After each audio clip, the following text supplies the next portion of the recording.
ಹಾಗೂ ಸಿಜೆಪಿ ಇಬ್ಬರ ನಡುವಲ್ಲೂ ಕೂಡ ಈಗ ಮೊದಲ ಸುತ್ತಿನ ಚರ್ಚೆ ಇವತ್ತು ಏರ್ಪಡಲಿದೆ. ಕಾನ್ಸ್ಟಿಟ್ಯೂಷನ್ ಕ್ಲಬ್ನಲ್ಲಿ ಈ ಮಾತುಕತೆ ನಡೀತಾ ಇದೆ. ಕೇಂದ್ರ ಸಚಿವರಾದಂತಹ ನಡ್ಡಾ ಹಾಗೆ ಜಿತೇಂದ್ರ ಸಿಂಗ್ ಜೊತೆ ಸಭೆಯನ್ನ ಸಿಜೆಪಿ ನಡೆಸ್ತಾ ಇದೆ. ದೆಹಲಿಯ ಕಾನ್ಸ್ಟಿಟ್ಯೂಷನ್ ಕ್ಲಬ್ನಲ್ಲಿ ಮೀಟಿಂಗ್. ನಿನ್ನೆ ಸೋನಂ ವಾಂಗ್ಚುಕ್ ಉಪವಾಸ ಸತ್ಯಾಗ್ರಹವನ್ನ ಅಂತ್ಯಗೊಳಿಸಿದ್ರು. ಆ ಸಂದರ್ಭದಲ್ಲಿ ಮಾತುಕತೆ ನಡೆಸಬೇಕು ಅನ್ನುವಂತಹ ನಿಟ್ಟಿನಲ್ಲೂ ಕೂಡ ಹೇಳಲಾಗಿತ್ತು. ಆ ನಿಟ್ಟಿನಲ್ಲಿ ಇವತ್ತು ಬಹಳ ಮಹತ್ವದ ಮಾತುಕತೆ ನಡೀತಾ ಇದೆ.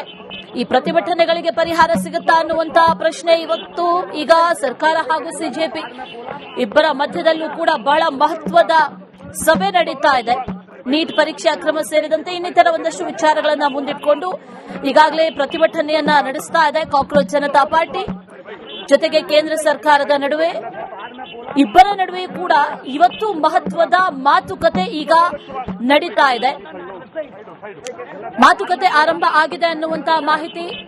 ಯಾವುದೇ ಸರ್ಕಾರಿ ಕಚೇರಿಗಳಲ್ಲದೆ ಬೇರೆ ಕಡೆಯಲ್ಲಿ ಮಾತುಕತೆಯನ್ನ ಮಾಡಬೇಕು ಅಂತ ಹೇಳಿದ್ರು. ಆ ನಿಟ್ಟಿನಲ್ಲಿ ತಟಸ್ಥ ಸ್ಥಳದಲ್ಲಿ ಮಾತುಕತೆ ನಡೆಸಬೇಕು ಅಂತ ಆಗ್ರಹಿಸಿತ್ತು ಸಿಜೆಪಿ. ಸಂಸತ್ ಭವನ ಸಚಿವರ ಕಚೇರಿಗೆ ಬರಲ್ಲ, ಅವ್ರ ಮನೆಗೂ ಬರಲ್ಲ ಅಂತ ಹೇಳಿತ್ತು. ಜಂತರ್ ಮಂತರ್ ಆಗಬಹುದು ಅಥವಾ ಕಾನ್ಸ್ಟಿಟ್ಯೂಷನ್ ಕ್ಲಬ್, ಎರಡರಲ್ಲಿ ಯಾವ್ದಾದ್ರೂ ಓಕೆ ಅಂತ ಸಿಜೆಪಿ ಹೇಳಿತ್ತು. ಆ ನಿಟ್ಟಿನಲ್ಲಿ ಕಾನ್ಸ್ಟಿಟ್ಯೂಷನ್ ಕ್ಲಬ್ನಲ್ಲಿ ಈಗ ಮಹತ್ವದ ಮಾತುಕತೆ. ಹಾಗಾದ್ರೆ ಈ ಪ್ರತಿಭಟನೆಗಳು, ಅದರ ಜೊತೆಯಲ್ಲಿ ನಡೆಸ್ತಾ ಇರುವಂತಹ ಹೋರಾಟಗಳು, ಇದೆಲ್ಲವೂ ಕೂಡ ಈ ಮಾತುಕತೆಯ ಮೂಲಕ ಅಂತ್ಯ ಆಗುತ್ತಾ ಅನ್ನುವಂತ ಒಂದಷ್ಟು ಪ್ರಶ್ನೆಗಳು ಈಗ ಸದ್ಯಕ್ಕಿದೆ. ಸಿಜೆಪಿ ಒಂದಷ್ಟು ವಿಚಾರಗಳನ್ನ ಒತ್ತಾಯಿಸ್ತಾ ಇದೆ, ಒಂದಷ್ಟು ವಿಚಾರಗಳನ್ನ ಮುಂದಿಟ್ಕೊಂಡು ಹೋರಾಟಗಳನ್ನ ಕೂಡ ನಡೆಸ್ತಾ ಇದೆ.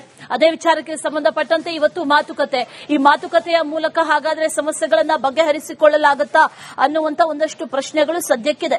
ಯಾವುದೇ ಸರ್ಕಾರಿ ಕಚೇರಿ ಬೇಡ, ಸಚಿವರ ನಿವಾಸವೂ ಬೇಡ ಅಥವಾ ಕಚೇರಿಯೂ ಬೇಡ ಅನ್ನುವಂಥದ್ದನ್ನ ಕೂಡ ಈಗಾಗಲೇ ಹೇಳಿದ್ರು ಸಿಜೆಪಿ.